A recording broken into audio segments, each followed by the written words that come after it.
आज बच्चों मैं आपको पढ़ाने जा रहा हूं स्क्वायर वर्ग। वर्ग कहते किसको हैं? जब हम किसी संख्या की मल्टीप्लाई उसी सेम संख्या में करते हैं, जो उत्तर प्राप्त होता है, जो गुणनफल प्राप्त होता है, वो उस संख्या का वर्ग कहलाता है। जैसे 12 multiply 12 equal to 144। 15 multiply 15 equal to 225। 20 multiply 20 equal to 400। तो ये जो गुणनफल प्राप्त हुआ है, ये इस संख्या का 12 का वर्ग स्क्वायर कहलाएगा। इसे हम इस प्रकार भी लिख सकते हैं, 12 square equal to 144। 13 square equal to 169। तो ये इस संख्या का वर्ग कहलाएगा। मैं आपको एक से लेकर अभी बताता हूं। जैसे 1 1 2 4। 3 square equal to 9। 4 square equal to 16। 5 square equal to 25। 6 square equal to 36। 7 square equal to 49। 8 square equal to 64।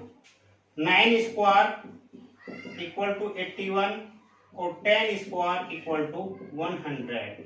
आप 1 से लेकर और 100 तक, 100 तक की जो संख्या है, अपनी एक्सरसाइज बुक, अपनी नोटबुक पर 1 से लेकर 100 तक की संख्या का वर्ग आप निकालकर देखोगे। ये एक 100 मेथड भी आता है इसमें। वो किस प्रकार होता है, देखिए।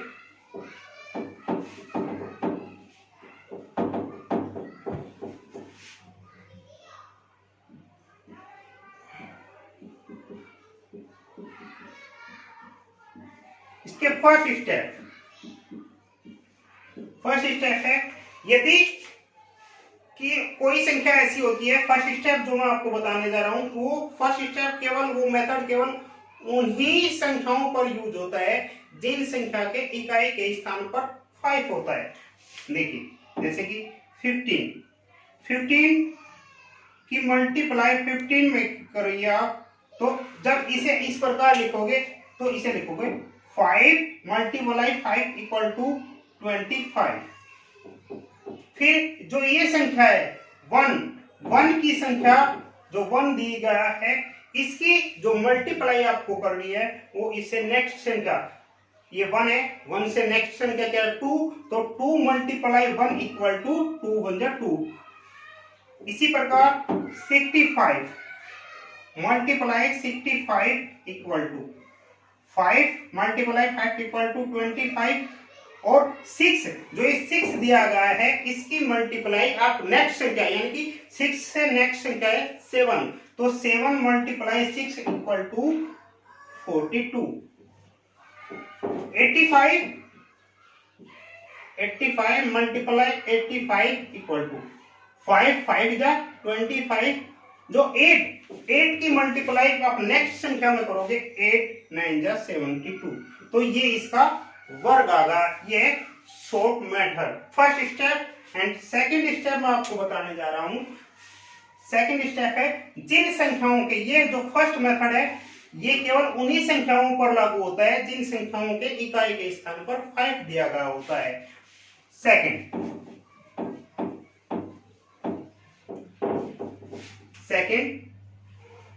जिन संख्याओं के इकाई के स्थान पर 5 न हों, उन संख्याओं का आप स्क्वायर कैसे निकालोगे?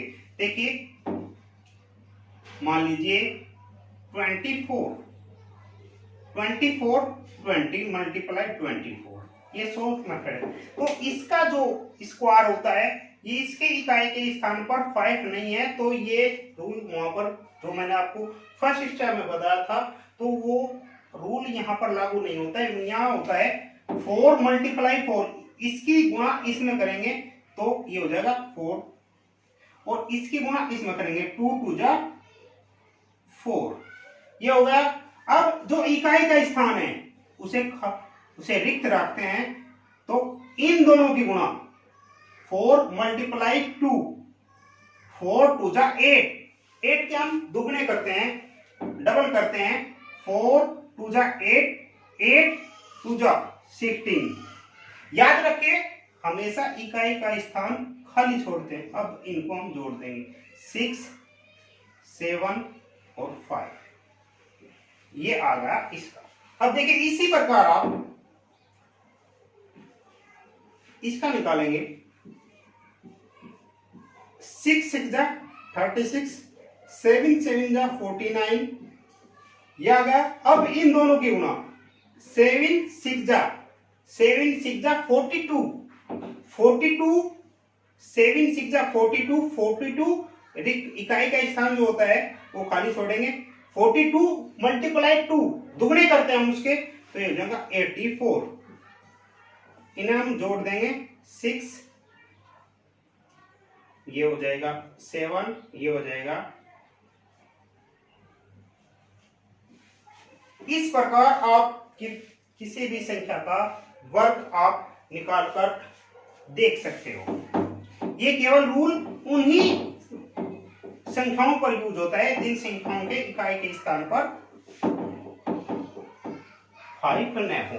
तो मैंने आपको जो बताया है, आप संख्या 1 से लेकर 100 तक आप स्क्वायर निकालकर आप दिखाओगे। करने का मेथड इसी प्रकार निकालोगे आप, 1 2 का स्क्वायर 4, मैंने अभी आपको रिवीजन भी करा था। तो इसी प्रकार 1 से लेकर 100 तक की संख्याओं का आप जो वर्ग होता है, स्क्वायर होता है, वो आप अपनी एक्सरसाइज नोटबुक पर करके आप सभी को दिखाना है।